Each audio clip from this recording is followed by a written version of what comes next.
As you can see, I got my Bill Hader look going on in preparation for this video. So I'm ready to apply and become a part of the Losers Club. Actually, that joke in hindsight doesn't work considering they get tormented and haunted by Pennywise being in the club 27 years later. Fuck. Stupid fucking Party City glasses. Alright, so It Chapter 2. We all know there was a television special made in the 90s that captivated audiences that, were big fans of Stephen King. Some people like it, some people don't. Everyone loves Tim Curry's It. So when they made a more concrete feature-length movie back in 2017, directed by Andy Muschietti, it was a big surprise to everyone. And I think, while it did get a mixed reception, I honestly liked it a lot in terms of its chemistry between the characters, its themes. Overall, coming from someone who's not a horror fanatic, I thought it was definitely a change of pace in terms of how it puts characters and theme first and then scaring you. So like in the It book, this has a time gap of 27 years from the first movie until now. The kids are all now grown up. They all kind of move away from Derry, except for Mike. Mike stayed there in Derry to study up on it, obsess over it. He never forgot about his emotional trauma and past the same way the other characters did. Someone gets kind of mutilated and he hears it on a police radio station. He freaks out and has to call all of his buddies of the Losers Club to essentially come back and kill it once and for all. At first, when I saw the casting for these characters in the trailer, I wasn't really sold on it. They didn't look too extravagant compared to the kids, where the kids were so entertaining and lifelike. They did seem a little bit mundane at first, but when I saw the movie, that fear was totally crushed. These guys really killed it, and of course, It the Clown, especially with this dinner scene in the beginning of the film. It certainly does capture the chemistry in between the characters and their humor and how they're like as people as a whole. One thing that this movie and the first movie really nails is the timing of the scares. Yeah, some of the scares from the first movie and this one can be acquainted to jump scares, and I'm not a big fan of jump scares myself either, obviously. What makes up for it is the suspense, the music rising, crescending, the timing, the creepiness to it all. It the Clown really exemplifying on that period of time where it's just enough time where it's like you're holding on to your breath, and then finally he comes at you with it.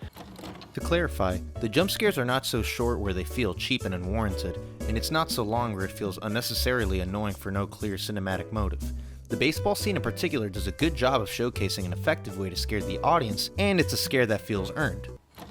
I never finished the It book, but I know most of it in terms of a surface level lore and what it's about. Plus, I don't like fucking clowns, so I'm gonna keep that to a minimum, Hollywood. No, but in all honesty, it was really cool to see the lore kind of come to life, and I don't want to spoil too much, but some of the stuff that you might not think they approach kind of do, and so it's really cool to see that happen in this movie. So a big part of this movie is that the characters are separated trying to find Pennywise, and what's cool about it is that the characters have to face their fears of Pennywise, but face their fears of emotional trauma. It parallels between it and their emotional trauma the same way someone would try to forget their past in real life. The theme of this movie is change and growth, and I think they did a really phenomenal job on focusing in on that rather than trying to scare you all the time. Throughout this movie has flashbacks, and what's cool about it, it's while there's some simple cuts to flashbacks, there are so many cool moments where the camera moves and it transitions from present to past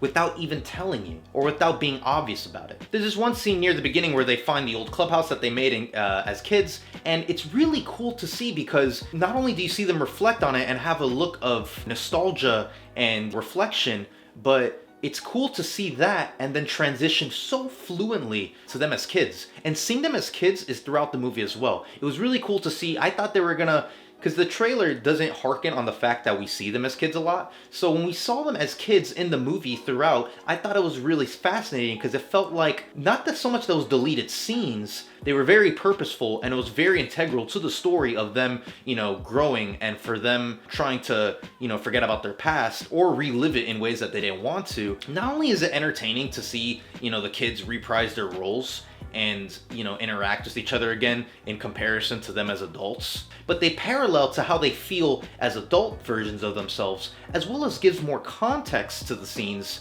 as well as new scenes with the kids. And they serve as the story and themes of change and growth throughout the movie. So it is really handled well in terms of why you need a flashback a lot of the time. What I find fascinating is the times that they do revisit some of the scenes from the first movie, not only do we get to see how they feel about it as an adult, but them try to change it in a way is really cool and interesting. What I like about the first part of the movie as well is that It the Clown doesn't just come up and all of a sudden they have to run away. He slowly creeps up on them. And I think it's very interesting to see how the process of them slowly realizing, like, we really need to stop him, comes to fruition later in the film. The same way the first movie was more of a coming of age story as well as a horror movie at the same time, this one has a nice monologue that reflects not only the themes of both movies, it certainly did have a few moments that was really heartwarming. While this movie does obviously take itself seriously, there's also some points where it has some really meta humor for people who like horror movies, as well as Stephen King himself. The visuals in this movie are really fantastic. The designs of the monsters and the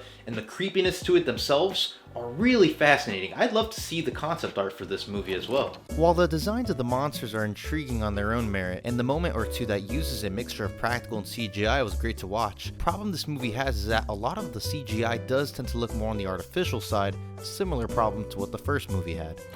It's a runtime of 2 hours and 49 minutes. Is going to be a bit of a long runtime. It certainly is going to feel, I think, a little slow for the average moviegoer. For me, I thought the pacing was great. I thought it was entertaining, cutting from the different characters and their journeys, separated from themselves while also confronting Pennywise. I only felt the runtime being slow in the third act. Supposedly, the director Andy Muschietti said he had a 4-hour runtime of the movie, but had to cut it down to 2 hours and 49 minutes.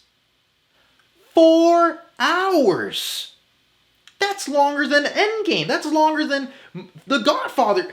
Why would you need that much time? This movie was made by the studio Warner Brothers, who also made Justice League and would not release the Snyder Cut. And fuck the hashtag release the Snyder Cut. How about release the Muschietti Cut right now? I need to see 4 hours of It Chapter 2 right fucking now. It really feels like a complete story and a standalone movie on its own, while at the same time, it feels like a story that started from Chapter 1 all the way now to Chapter 2. Once the movie was over, I had the strangest feeling, like I had just saw a movie with an ending. Weird, right? A standalone movie sequel that didn't have a post-credit scene, didn't have no ifs, ands, or buts, didn't have a wink to the camera or anything like that. It was just a movie with a completed story that started from the first movie up until now It Chapter 2, and then that's it. I forgot how it was to walk out of a movie and being like, oh, like, that's a complete story. What a cool concept, right? And mind you, I understand that it doesn't have a Chapter 3 book, but I wouldn't put it past someone if that wasn't in a conversation at one point being like, can we make this a franchise or anything of that nature? I'm so glad there's not like some stupid horror cinematic universe or anything where fucking It meets Freddy Krueger and Jason and Michael Myers and they have to fight each other. Although that would be interesting to see It rip the head off of Jason, and you know what that would be? Nope, WB, don't get any ideas. I don't want that. Nobody wants that. Overall, I think the movie really does a good job of being a sequel, a standalone movie, a completed story. If you didn't like the first movie of its coming of age story first and then having horror be second, then you might not like this movie. But if you did like the first movie, then I think you're gonna like this one as well. With that all being said, I'm gonna give It Chapter 2 4 stars out of 5. And since I've learned so much about facing my fears and confronting them by watching this movie and being a part of the modern day Losers Club, I'm going to do something with you all live on camera. I'm going to face my real life fears with you guys. Here's a copy of my crippling student loan debt. You're not real. You're not real. You're just a clown. You can't hurt me. You can't hurt me. Can you blame a guy for trying?